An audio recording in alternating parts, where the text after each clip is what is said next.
इधर सुमेध तपस्वी जो है सोचने लगे कि एक बोधिसत्व की चर्या क्या होती है जिसको करके व्यक्ति बुद्ध बनता है। तो उन्होंने देखा कि 10 पारमिताएं पूरी करनी पड़ती है बोधिसत्व को, और ये पारमिताएं पूरी करते करते एक ही जन्म में होंगी कि कई जन्म लगेंगे, इसकी कोई गणना नहीं, इसकी कोई गणना नहीं। या आप कब तक इसको पूरा कर पाएंगे? ठीक है, जब कर लिया, जितने जन्मों में कर लिया उतने जन्म में, उसके बाद आप बुद्ध हो जाएंगे। एक ही जन्म में कर लिया तो आप बुद्ध हो जाएंगे। 2 जन्म किया, 10 जन्म, 1000 जन्म, लाख जन्म जब कर पाएंगे, जब पूरा कर पाएंगे तो आप बुद्ध हो जाएंगे। बोलिए भगवान बुद्ध की। हाँ, अब बोधिसत्व जो है तुषित, हाँ, तुषित का अर्थ है संतुष्ट, समझ रहे ना? ऐसा लोक जहां लोग संतुष्ट रहते हैं, यहाँ जो भी बहुत संतुष्ट होगा, जो है उसमें संतुष्ट है, तो समझ लीजिए कि वो तुषित लोक में ही है। कहाँ है? तुषित लोक में ही है। लेकिन संतुष्टि आना संभव है क्या? है। अच्छा, कितना धन मिल जाए तो आप कह देंगे कि बस अब नहीं चाहिए? कितना मिलने के बाद? ऐसा कभी दिन आएगा? 100 मिला तो 1000 की कामना, 1000 मिला तो लाख। ऐसा नहीं कि जीवन में कुछ मिला नहीं, बहुत कुछ मिला है, बहुत कुछ मिला है, लेकिन बहुत कुछ मिला है, लेकिन फिर भी कामनाएं पूरी नहीं हुई, कभी भी पूरी नहीं हो सकती। न कन्हा पन्वसेन तित्ति कामेषु विज्जति। अगर काशार्पणों की वर्षा हो जाए, सोने चांदी हीरे जवाहरात की वर्षा भी होने लगे ना, तो भी कामनाओं की कभी पूर्ति नहीं हो सकती कि बस अब नहीं चाहिए, इतना हीरा बहुत है, इतना सोना बहुत है, इतना पैसा बहुत है। ऐसा नहीं। कोई व्यक्ति कहने के लिए कह देगा कि नहीं, अब जितना भगवान ने दिया ठीक है, बस इतना, लेकिन मिलेगा तो मना करेगा, या अंदर तो चलता रहेगा कि नहीं, यहाँ एक फैक्ट्री चल रही, कहीं एक और लगा दूंगा, मन में यही चल रहा है, लेकिन सारे बस सब जितना मिला है। तो कभी भी कामनाओं की पूर्ति, तृप्ति नहीं होती है, हमेशा व्यक्ति अतृप्त ही रहता है, हमेशा अतृप्त ही रहता है। बोधिसत्व अपनी पारमिताओं को पूरा करते हैं, तुषित लोक में पैदा होते हैं, इसलिए तुषित लोक कहा। ऐसा लोक जहां लोग संतुष्ट रहते हैं। और फिर वहां से देवतागण निवेदन करते हैं। अब जब समय आ जाता है ना बुद्धों के जन्म का, तो बुद्ध कोलाहल होता है, कप कोलाहल होता है कि कल्प पूरे हो गए, बुद्ध की जरूरत है, बुद्ध की आवश्यकता है, तो बुद्ध कोलाहल होता है, त्राही त्राही मच जाती है। देखिए ना, बुद्ध का समय ऐसे समय में हुआ है, बुद्ध ऐसे समय में आए हैं जब मनुष्य लोक में त्राही त्राही मची हुई थी। आज त्राही त्राही है ना? बिल्कुल भी नहीं। ये जो थोड़ा मोड़ा देख रहे हैं ना, ये बहुत कुछ भी नहीं है। अरे वो समय ऐसा है कि जब कोई स्त्री सुंदर हो जाए तो उसे एक घर की बहू होने का अधिकार नहीं, वो नगर की बहू होती थी, नगर वधू। उसका दोष क्या है? कोई स्त्री सुंदर हो गई तो उसे नगर वधू बना दिया। हाँ, आम्रपाली का नाम सुना है? सुना है ना? गणिका थी ना, नगर वधू कहा उसे। ऐसी बहुत सारी स्त्रियां हुई जिनका वर्णन ही नहीं। कोई सुंदर हो जाए तो एक पुरुष के साथ नहीं रह सकती, नगर के समस्त पुरुष उसके पास जाएंगे। इससे बुरा दिन हो सकता है कुछ? इससे बुरा दिन हो सकता है? आज ऐसा कहीं पे भी है? कोई सुरक्षा से हो जाए छुपे हुए रूप में, वो बात अलग है, लेकिन आज जबरदस्ती किसी को बनाने का अधिकार संविधान स्वयं नहीं देता। अगर कोई कर रहा है ऐसा तो दंडनीय है। हाँ, तो ऐसा दिन है। मनुष्य भी पशुओं की तरह खरीदे बेचे जाते थे। हाँ, मनुष्य पशुओं की तरह खरीदे जाते थे। इतना ही नहीं, दास दासी रखे जाते थे। आज रखे जाते हैं क्या? इससे भी बुरा दिन होगा क्या?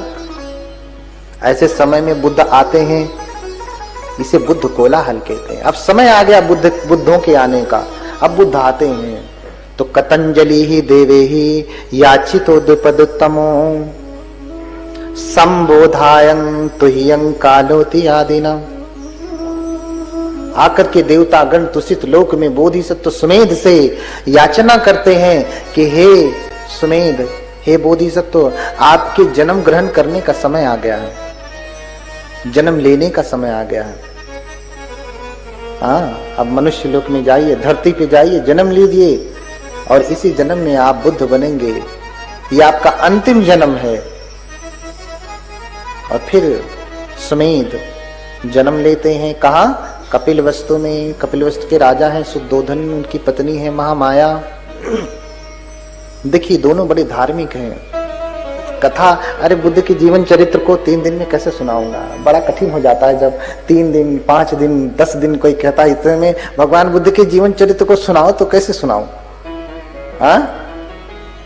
कठिन नहीं है। जिसका जीवन 45 वर्षों का है उसे हम 1 दिन में 2 दिन में कैसे सुना पाएंगे?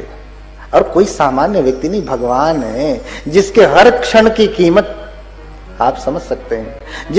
जिसके हर क्षण का महत्व इतना बड़ा है कि उस एक क्षण की व्याख्या करने लगूं तो मेरा पूरा जीवन खत्म हो जाएगा, तो भी मैं व्याख्या नहीं कर पाऊंगा। और उनका जीवन चरित्र में 3 दिन में सुनाऊं, संभव नहीं। बोलिए भगवान बुद्ध की। हाँ, कहते हैं कि राजा शुद्धोधन बड़े धार्मिक हैं, शीलवान हैं, और माता महामाया भी बहुत धार्मिक हैं। देखिए पुत्र पुत्री आप जैसे चाहेंगे वैसे पैदा होंगे। थोड़ा सा बता दे रहा हूं, बहुत गहरा है लेकिन बता दे रहा हूं थोड़ा सा। आज आप जैसा चाहते हैं वैसा बेटा नहीं होता है। सोचते हैं कि बेटा बुढ़ापे की लकड़ी होगा, तहां वही लकड़ी उठा के मारने लगता है, मारता है ना। सोचते थे कि बेटी ऐसी होगी, लेकिन नहीं होता। इतना ही नहीं, कामना किया कि बेटा ही होवे तो भी नहीं हुआ, कामना किया कि बेटी ही होए तो भी नहीं हुआ। और मानते किसको हैं? भगवान बुद्ध के धर्म को। ये धर्म जो कहता है कि अत्ता ही अत्तनो नाथो, तुम अपने स्वामी हो। तो स्वामी जब कोई होता है, मालिक होता है, तो जो चाहता वो कर लेता है ना। आप तो अपनी मर्जी से पुत्र पुत्री भी नहीं पैदा कर सकते हैं, आपके वश में है। तो फिर भगवान बुद्ध का ये वचन ही गलत होगा फिर। तो फिर भगवान बुद्ध का वचन गलत होगा? नहीं, समझने में गड़बड़ी हुई है। हाँ, समझने में गड़बड़ी हुई है, क्योंकि कक्षा में जो पढ़ा वो भगवान बुद्ध के त्रिपिटक से नहीं पढ़ा, इसलिए समझ नहीं पाए। भगवान कहते हैं कि किसी के निर्माण में, अच्छे बुरे होने में 4 नियम काम करते हैं। बीज नियम, ऋतु नियम, कर्म नियम और आहार नियम। धर्म नियम भी काम करता है, लेकिन 4 मुख्य हैं। बीज ठीक होना चाहिए, खेत ठीक होना चाहिए, भूमि उपजाऊ होगी तभी बीज जमेगा। बंजर भूमि में बीज जमने वाला नहीं है। और बीज बो दिया तो सिर्फ बोने से ही काम खत्म नहीं हो जाता, समय पे खाद देना पड़ेगा, पानी देना पड़ेगा। कीड़े लग गए तो कीटनाशक डालना पड़ेगा। देखिए ना, सब्जियों में कीड़े लग जाते हैं ना, पेड़ों में कीड़े लग जाते हैं, फलों में कीड़े लग जाते हैं। वर्षा नहीं हुई तो पानी डालना पड़ेगा, सिंचाई करनी पड़ेगी, बहुत ध्यान रखना पड़ता है। और फिर फसल तैयार हो जाती है, फल तैयार हो जाते हैं। और अब काट करके अनाज को, वहां भी जिम्मेदारी खत्म नहीं होती। काट करके सुरक्षित साफ सुथरा करके उसे सुरक्षित रखा जाता है तो वर्ष भर काम आता है। 2 वर्ष तक, 3 वर्ष तक, अरे 10-10, 20-20 वर्षों तक का चावल खाते हैं आप। सुरक्षित रखते हैं तो खाते हैं आप। हाँ, सुरक्षित रखते हैं तो खाते हैं। ऐसे ही 4 नियम काम करते हैं। बीज नियम, ऋतु नियम। माता पिता दोनों धार्मिक होने चाहिए। देखिए, अब तक आप चाहे जैसे रहते रहे होंगे, लेकिन जब बच्चे को जन्म देना है ना, तो फिर धार्मिक हो जाइए, अच्छे हो जाइए। अगर चाहते हैं कि अच्छा पैदा हो, संतान पैदा हो। हाँ, कहते हैं ना, पूत सपूत काधन संचय। नहीं तो दुष्ट पैदा हो गया तो फिर कमाइए, आप उड़ाने के लिए तो आया ही है। हाँ अगर आ गया दुष्ट तो सारा कमाया हुआ नष्ट कर देगा, सब कुछ नष्ट कर देगा। इसलिए हर कोई, अरे देश परेशान है नेता से, अब बाप परेशान है। बोलिए भगवान बुद्ध की। हाँ, क्यों ऐसा होता है, ये परेशान क्यों हो रहे? क्योंकि बुद्ध को नहीं जान रहे, बुद्ध की शिक्षा को नहीं जान रहे। नहीं तो बुद्ध कह रहे हैं कि तुम स्वामी हो, चाहोगी लड़का हो तो लड़का ही होगा, लड़की नहीं होगी। समझ रहे ना? चाहोगे कि लड़की हो तो लड़की ही होगी, लड़का नहीं होने वाला है। लेकिन भगवान बुद्ध के वचनों को जानेंगे तब तो। कैसे? तो ये चारों नियम भगवान कह रहे हैं कि करना पड़ेगा, है ना? 4 नियम, बीज नियम, ऋतु नियम, कर्म नियम, आहार नियम, ये चारों नियम ठीक हो गए तो फिर समझ लीजिए कि आपका काम हो गया। तो माता पिता धार्मिक हो जाए, ठीक है? माँ भी धार्मिक, पिता भी। पिता बीज है, माता खेत है।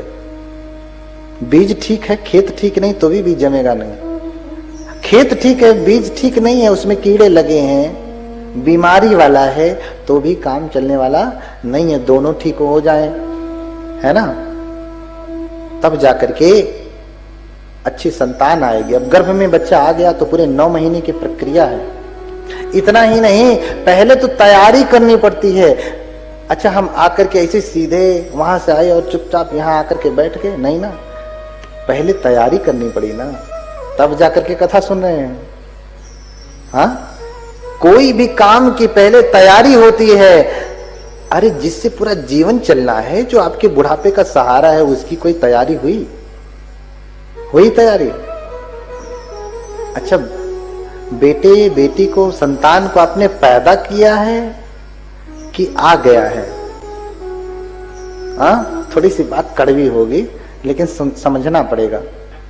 हाँ, बेटे बेटी को आपने पैदा किया है कि आ गया? अच्छा, कब पता चलता है कि आपके इसमें है? जब उल्टी आती है ना, उल्टी आती है तब ना पता चलता है। बिना तैयारी के आ गया। नहीं तो आप तो कर रहे थे कुछ और, आ गया आप ये गर्भ में। कि आपने जानबूझ के पैदा किया? नहीं, आप कर रहे थे कुछ और, आ गया ये गर्भ में। बिना पूछे बिना बताए खेत में फसल जमती है कि घास? क्या जमती है? फसल की तो तैयारी होती है ना। तो अभी तक घास जम रही है, फसल नहीं हो रही, क्योंकि आपने तैयारी नहीं किया है, घास ही जमाया है। हाँ, बोलिए भगवान बुद्ध की। घास मत जमाइए, फसल की तैयारी करिए। उसके लिए अष्टमी, पूर्णिमा, अमावस्या। अब बच्चे को जन्म देना है ना, तो अब अरे वैवाहिक जीवन हो गया, 2 साल 4 साल 10 साल, जब तक आपका मन किया आपने वैवाहिक जीवन का आनंद लिया। लेकिन जब संतान को जन्म देना हो तो सजग हो जाइए। हाँ, कोई ऐसे ही जानवर पैदा नहीं करना है, कोई जीव पैदा, पुत्र पैदा करना है, पुत्री पैदा करना है, संतान पैदा करनी है। नहीं तो आकर के जीवन नरक कर देगा, है ना? मूर्खस् चिरायुर्जातो अपि तस्मा जातो मृतो वरः मृतः च अल्प दुःखायं यावत् जीवं जड़ो दहेत। अरे दुष्ट, मूर्ख, बदमाश लड़का हो गया तो ऐसा लड़का होते ही मर जाए, ये ज्यादा अच्छा है, ज्यादा पीड़ा नहीं होगी। जन्म लेते ही मर जाए, क्योंकि अगर ये जन्म लेकर के जिंदा रह गया ना तो यावत् जीवम जड़ो दहेत, पूरा जीवन भर दुख देता रहेगा। तो अच्छा हो कि महीने 2 महीने रो करके मर गया, रो धो करके चलो बात खत्म। कि जीवन भर रोना है? जीवन भर रोना है? नहीं ना। अच्छा है कि ऐसी संतान जन्म ले तो लेते ही चली जाए, नहीं तो जीवन भर रुलाएगी। उसकी तैयारी करनी पड़ती है कि नहीं, अब बच्चे को जन्म देना है तो माता पिता दोनों ठीक हो जाएं, बीज ठीक हो जाए, खेत ठीक हो जाए, है ना? उपोषित व्रत का बड़े कड़ाई से पालन करें, अपने मन की, वाणी की, कर्मों की शुद्धता करें। और जब आप शुद्ध होंगे, फिर जब आप जो है मिलेंगे, तब जब बच्चा गर्भ में आएगा तो खेत की तैयारी होकर के आए, फसल की तैयारी होकर के आए। धान भी बोते हैं तो तैयारी से बोते हैं, तब जाकर के अच्छी फसल होती है, अन्यथा फसल अच्छी होती नहीं। ये चारों नियम ठीक हो गए। अब खेत में बीज आ गया, धान की रोपाई कर दिया, इतने से काम खत्म नहीं होगा। पानी देना पड़ेगा, खाद देना पड़ेगा, बहुत कुछ करना पड़ेगा। बच्चा गर्भ में आ गया, इतने से ही बात नहीं बनेगी, उसका पूरा ध्यान रखना पड़ेगा, खाद देना पड़ेगा, पानी देना पड़ेगा, भोजन देना पड़ेगा, है ना, दवाई देना पड़ेगा, गोलियां लेनी पड़ेंगी आयरन की, हाँ, बहुत सारी विटामिन। तो आप तो भौतिक, देखिए आहार में भी दो आहार होते, भौतिक और मानसिक। भौतिक आहार तो आप सही लेते हैं, खूब काजू बादाम पिस्ता किशमिश ये वो बढ़िया फल खाते हैं, तो बच्चा शरीर से तो ठीक होता है, लेकिन इसका दिमाग ठीक नहीं रहता है। क्यों? क्योंकि आपने जो आहार लिया वो सही लिया, भौतिक कबली का रहा, मन का आहार ठीक नहीं लिया, है ना। बच्चा जब गर्भ में आ गया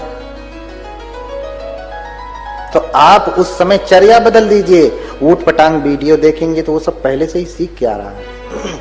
आजकल इतने बड़े बड़े छोटे छोटे, अभी वर्ष भर भी नहीं हो रहा, खूब बढ़िया डांसर हो जा रहे हैं।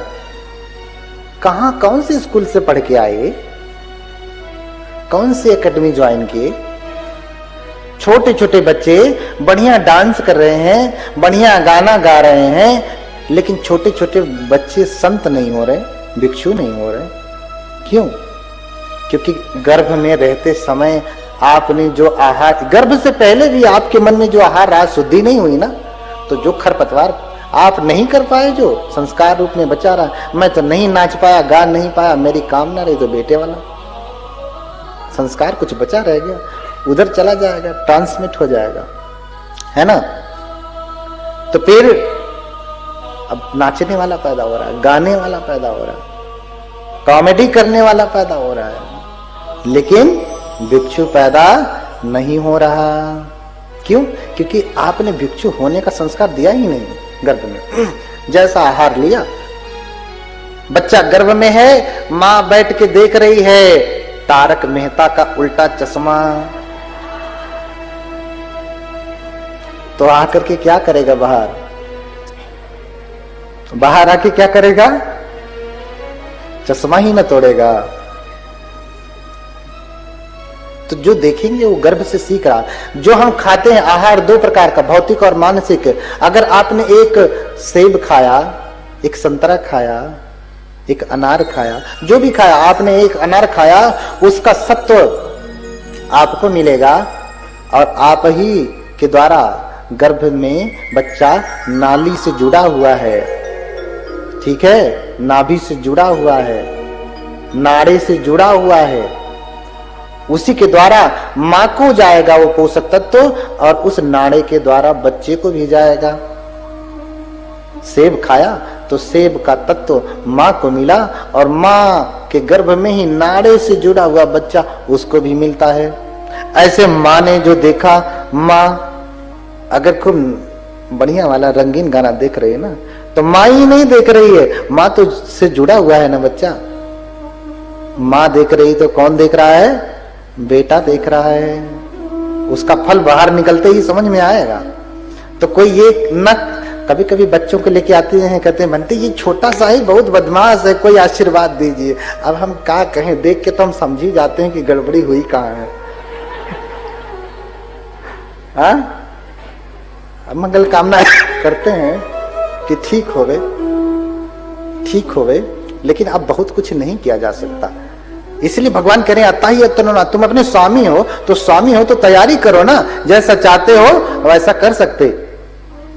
हाँ, जैसा चाहते वैसा कर सकते। इसलिए चौथा महीने से पांचवा महीना जैसे ही पूरा होने लगे ना गर्भ में, अगर आपने पहले तैयारी किया ना, पहले तैयारी, बिना तैयारी के गर्भ में बच्चा जो आया है वो घास है। बिना तैयारी के खेत में जमने वाली फसल नहीं होती, घास होती है। इसलिए उल्टी आती। अच्छा, उल्टी कब आती है? जब कोई वस्तु पेट में रहना नहीं चाहती, खराब हो जाती है।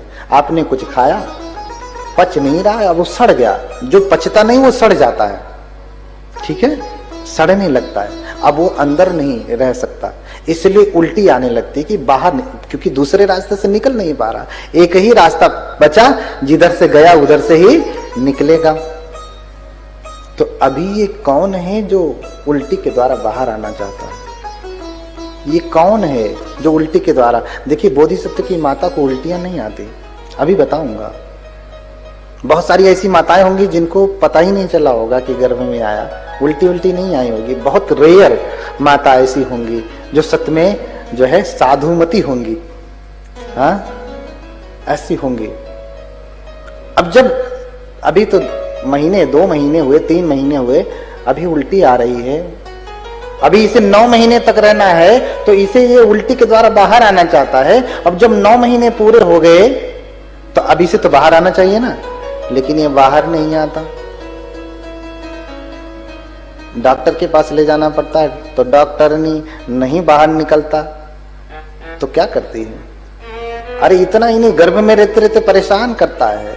दर्द होने लगेगा फिर बंद हो जाएगा, दर्द होने लगेगा फिर बंद हो जाएगा, कितना परेशान करता है। ये गर्भ से ही परेशान करने वाला है, ये उसका हिंट है, अंदेशा है कि अभी ये परेशान कर रहा है तो बाहर भी करेगा ही, चाहे थोड़ा ही करेगा।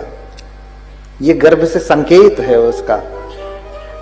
अभी पीड़ा हो रही लेकिन बच्चा बाहर नहीं निकल रहा है, तो डॉक्टर देखते देखते सुई वुई लगाता है, फिर सीजर करता है, काट करके खींच करके बाहर निकालता है, चल बाहर निकल तेरा समय। ये जिद्दी पेट से ही है। अभी 3 जब इसे गर्भ में रहना चाहिए 9 महीने, तो अभी ये उल्टी के द्वारा बाहर आना चाहता है, और जब 9 महीने पूरे हो गए तो ये गर्भ से बाहर नहीं निकलता, ये जिद्दी पेट से ही है। बाहर आकर के सात्विक होने वाला नहीं है। कहीं कहीं अपवाद हो जाते हैं, कहीं कहीं अपवाद हो जाते हैं, अपवाद को इसकी गणना में ना रखें, है ना।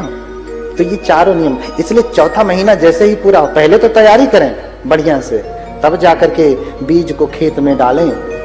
बिना पूछे अपने आप खेत में पड़ गया तो घास नहीं है, जो है घास ये है, फसल नहीं है। अब घास में जितना पानी डालेंगे घास ही बढ़ेगी कि फसल थोड़ी ना हो जाएगी। अब बनते से आशीर्वाद लेंगे, बनते थोड़ा आशीर्वाद दे दो तो घास को ही आशीर्वाद दें, घास और बढ़ेगी। हाँ, तो क्या कर सकते हैं, है ना। बस अगर कोई योग्य गुरु होगा तो बबूल है तो कलम करके हो सकता है आम लगा दे, बस इतना कर सकता है। लेकिन बबूल का गुण खत्म नहीं कर पाएगा, बबूल का भी गुण रहेगा ही।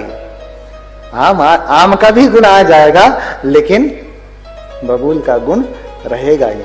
इसलिए चौथे महीने के बाद, हाँ, क्योंकि 9 महीने का पूरा उपक्रम है, समय नहीं है, क्योंकि अव्यक्ततः पठमी मासे सप्ताहात् कलली भवेत्, मासे द्वितीय कलल्लात् पेश्वाथर्बुदम, व्यक्ति भवति मासे तृतीय गात्र पंचकम, मूर्धा द्वय सप्थि निबाहु सर्वसूक्ष्म अंग जन्म च, चतुर्थे व्यक्तांगानाम चेतनयाश्च पंचमम, हाँ, षष्ठे शिरायु बलवर्णक त्वचाम सर्वंग सर्वै सर्वांग भावे पुष्यति, सप्तमे ओजाष्टमे संचरति माता पुत्रो मुहुक्रमाद।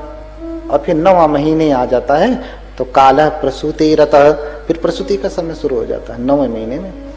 ठीक है, ये पूरी प्रक्रिया है लंबी। इतना समझिए कि चेतनायाश्च पंचमम, जैसे ही 5वां महीना शुरू होता है ना तो मन बनता है, मन, हाँ, यही निर्धारित करेगा कि अच्छा वाला होगा कि बुरा वाला। तो मन बनने से पहले जैसे ही चौथा महीना, ऐसे समझिए आज रात को चौथा महीना खत्म होगा, कल सुबह 5वां शुरू हो जाएगा, तो उसी समय घर में भिक्षुओं को बुलाइए और घर में पाठ करवाइए। शुरू से पूरी तैयारी तो रहेगी ही, पूरी तैयारी तो रहेगी ही, लेकिन मन जब बन रहा है ना तो भिक्षुगण आएंगे घर में, और प्रार्थना करें, खोजें कि कोई योग्य बनते आए। ठीक है, घर में योग्य भिक्षु आए, दूसरे वाले नहीं, तो उसका प्रभाव ज्यादा होगा। वो आएंगे, पूजा करेंगे, तो 5वें महीने में जब चेतना बनेगी, तो चेतना जब बन गई ना तो अच्छी बनेगी, बढ़िया बनेगी। और 9 महीने तक पूरा, जब 5वां महीना हो गया ना तो सजग हो जाइए कि अब कोई ऐसी वैसी वीडियो, ऐसा वैसा किताब, ऐसा वैसा दृश्य नहीं देखना है, क्योंकि इसका आप ही नहीं देखेंगे वो गर्भ में। क्योंकि आजकल तो और भी खतरा हो गया। कहते हैं पहले बच्चे ज्यादा आज्ञाकारी थे, अब कम है, क्योंकि पहले ये वाला नहीं था ना, स्क्रॉल करके tip tip tip tip tip tip, ये नहीं था। अब तो हर घर में, हर हाथ में एक एक है, उसमें सब सारी दुनिया देख लीजिए, उसी में बैठे। अच्छा भी देख लीजिए, बुरा देख लीजिए। तो अच्छा कौन देखता है? बुरा ही तो ज्यादा लोग देखते हैं ना। और वहीं माता सब देखती जाती है। तो जब बच्चा गर्भ में आ गया ना, तो बहुत सावधानी बरतनी पड़ती है, नहीं तो फसल बिगड़ गई तो फिर कितना कोई सुधारेगा? कितना खाद डालेंगे, नहीं ज्यादा सुधार हो पाएगा। कितना आशीर्वाद मांगेंगे, बहुत परिवर्तन नहीं होने वाला। इसलिए पहले से ही ये तैयारी करें, 9 महीने की पूरी प्रक्रिया सही करें, ठीक से करें, तब जाकर के जो संतान होगी। जैसे मैंने कहा कि बीज अच्छा हो, खेत अच्छा हो, और इतना ही नहीं, ऋतु का भी बहुत महत्व होता है। धान के समय में गेहूं बो देंगे तो भी नहीं होगा, गेहूं के समय में धान बो देंगे तो भी नहीं होगा। इसलिए ऋतु नियम कहा। सही समय पे बच्चे को जन्म देना, ये आपको समझना पड़ेगा। तो ये चारों नियम ठीक करके बच्चे को जन्म देंगे तो फिर शिकायत नहीं होगी। हाँ, 99.9% बच्चे अच्छे ही होंगे। और कामना से, अगर आपने उपोषित पालन किया है ना, पहले तैयारी की है ना, और फिर कामना कर दें, सत्य क्रिया कर दें कि अगर मैंने सच में उपोषित का पालन किया है तो इस पुण्य के प्रताप से मुझे पुत्री ही हो। देखिए क्या मजाल है कि पुत्र आ जाए। पुत्र नहीं आ सकता, फिर उस गर्भ में पुत्री ही आएगी। ये है सत्य क्रिया। हाँ, अरे सत्य क्रिया से भयंकर विष भी ठीक हो जाता है। सुवर्ण शाम जातक में लंबी कथा है। सुवर्ण शाम जातक में माता सत्य क्रिया करती है। ये न सच्चे नयन सामंग धर्मचारी पूरे यहु एतेन सच्च वज्रेन विसंसाम सहन्यतु। माता ने सत्य क्रिया की कि जिस धर्म का पालन करके ये सुवर्ण शाम, श्रवण कुमार आपने नाम सुना है ना, वो तो बाद की कथा है, सुवर्ण शाम पहले की कथा है। थोड़ा सा नाम से ही आप समझ सकते हैं, सुवर्ण शाम जातक है। तो जिस धर्म का पालन करके ये सुवर्ण शाम पहले धार्मिक रहा है, उसके उस पुण्य के प्रताप से इसको ये लगा हुआ जो शरीर में घुस गया विष है वो खत्म हो जाए। कहते हैं 3 बार माता ने, पिता ने सत्य क्रिया की। पहले माता ने किया तो शरीर में कुछ हलन चलन हुई, फिर पिता ने किया, फिर शरीर और हिलाया, हाथ हिलाया, पांव हिलाया, फिर दोनों एक साथ शरीर के ऊपर हाथ रख करके सत्य क्रिया करते हैं तो उठ करके बैठ जाता है स्वर्ण सा। इतनी क्षमता होती है हमारे शीलों के पालन में, हमारे उपोषित के पालन में। इसलिए कोई भी काम जो हम शीलों से ही शुरू करते हैं। जिस व्यक्ति में शील नहीं तो भाई प्रभु की भक्ति करके तुम बड़े कैसे हो गए? कपड़ा ये वाला बदल लेने से बड़े नहीं हो गए। भिक्षु इसलिए पूजनीय हैं कि उनके पास बहुत सारे शील हैं। उस शील की वजह से पूजनीय है, उन पुण्य की वजह से वो पूजनीय हैं। और उन पुण्य का, अरे भाई आपके पास पैसा है, कहीं भी लगा सकते हैं आप। आपके बैंक में पैसा है तो उस पैसे को गाड़ी खरीदने में लगा सकते हैं, उस पैसे को आप बम खरीदने में भी लगा सकते हैं, बंदूक खरीदने में भी लगा सकते हैं, उस पैसे को आप दान देने में भी लगा सकते हैं। ऐसे पुण्य है, पुण्य को आप जहां लगाएंगे वहां लग जाएगा। लेकिन एक बुरी जगह लगाएंगे ना तो और बुराई बढ़ जाएगी, पुण्य में लगाएंगे तो और पुण्य बढ़ जाएगा। तो सब अपने हाथ में है। भगवान तो आपको मालिक बना के गए हैं, आप ही नौकर बने बैठे हैं। कोई क्या करे, बोलिए भगवान बुद्ध की। हाँ, इसलिए भगवान सबसे अनूठे हैं। बोलिए भगवान बुद्ध की। अरे बैटरी लो हो गई है, इतने धीरे से कहेंगे तो भगवान की करना।